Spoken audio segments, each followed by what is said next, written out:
যত বেশি দরুদ পড়বেন আপনার টেনশন তত কমে যাবে। ফজিলত শোনেন, যত বেশি দরুদ পড়বেন আপনার টেনশন দুশ্চিন্তা তত কমে যাবে। যত বেশি দরুদ পড়বেন আল্লাহ তত রহম করবে আপনাকে, আপনার গুনাহ তত মাফ হবে, আপনার নেকির পাল্লা তত ভারী হবে এবং মুহাম্মদ সাল্লাল্লাহু আলাইহি ওয়াসাল্লামের সুন্নতের উপর আমল করা আপনার জন্য সহজ হবে। হ্যালো এভরিওয়ান, আসসালামু আলাইকুম। আশা করছি আপনারা সকলে ভালো আছেন। আমি আলহামদুলিল্লাহ ভালো আছি। সকালটা শুরু হয়েছে নামাজ দিয়ে, নামাজ পড়ে দেখি সকাল অনেক কুয়াশা। অনেকক্ষণ বেলকনিতে দাঁড়িয়েছিলাম, তারপরেই তো দুই ভাস্তা ভাতিজিকে নিয়ে, একটা তো আমার সঙ্গে ঘুমার, একটাকে সকালে নিয়ে আসছে, একটা আমার বুকের উপরে ঘুমিয়েছিল। কালকে রাত্রে পুডিং বানিয়েছিলাম, ভাতিজির জন্য পুডিং অনেক পছন্দ করে, তো পুডিংটা ও খেয়ে স্কুলে যায়। তারপরে যে ভাপা পিঠা করেছে আম্মু, ভাপা পিঠা খেলাম, সকালে নাস্তা করেছি। পরে যে আম্মুকে দিয়ে তেল দিয়ে নিই, যাদের মাইগ্রেনের ব্যথা তারা জানেন প্রচণ্ড কষ্ট হয় ব্যথা। তো আম্মু মাথায় তেল দিয়ে দিল, ভালো মতো তেলটা দিয়ে মাথা ম্যাসাজ করে দিল, চুলগুলো টেনে দিল। তারপরে চা খাই।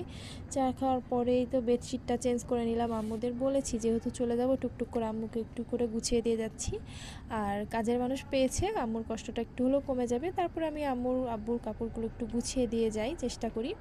তো আমি যেহেতু আসছি, রসুন ভর্তা আমার অনেক পছন্দ, ভর্তা আইটেম, তা আম্মুকে করে খাইয়ে গেলাম। আম্মু আজকে রান্না করেছে তেলাপিয়া মাছ, লাল শাক, আরও অনেক কিছুই রান্না করেছে। তো সেগুলো খেয়ে নিই। আজকে আমাদের বিকেলে শপিং করতে যাওয়ার কথা ছিল, মানে ভাবি কিছু কেনাকাটা করবে, আর আমার আম্মু আমার ভাতিজিকে একটা সাইকেল কেনার টাকা দেয়, সেই সাইকেলটা কিনতে যাবে।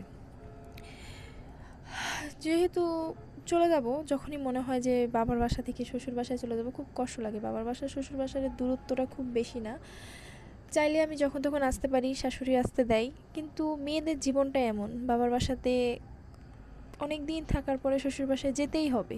বিয়ের জীবনটা এমন, এটা বাধ্যতামূলক, এটা একটা রুলসের মধ্যে। আমাদের নানি, দাদি, মা এভাবেই আসছে না যে শ্বশুর বাসাতে একসময় যেতেই হবে। মেয়েদেরকে যতই পড়াশোনা করাই না কেন, একসময় যেতে হবে।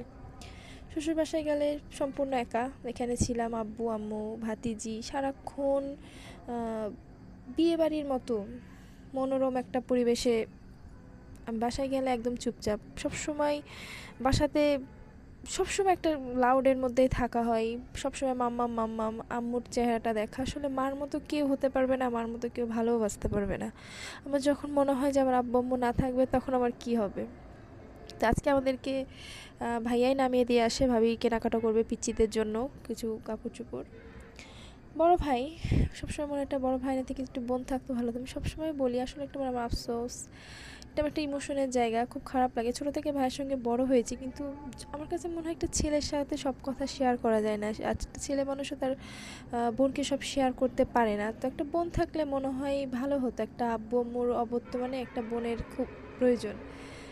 মাঝে মধ্যে মনে হলো চোখ দিয়ে পানি চলে আসে, কান্না চলে আসে। তো থাক, ইমোশনাল কথাবার্তা নাই বলি। কালকে বাসায় চলে যাবো, এটা ভাবলে সব থেকে বেশি কষ্ট লাগছে। আম্মু অনেক কষ্ট পায় আমি যখন চলে যাই। আমার অনেক মন খারাপ হয়, মানে 8টা 10টা দিন থাকলেও আমার কাছে মনে হয় তো সেই দিন আসলাম। তো এটাই মেয়েদের জীবন, যেতেই হবে। দেখতে দেখতে কেনাকাটা শেষ করে বাসায় চলে আসি। আজকে আমার বর আসবে, তো ও আসে, ওর জন্য নাস্তা পানি আয়োজন করি।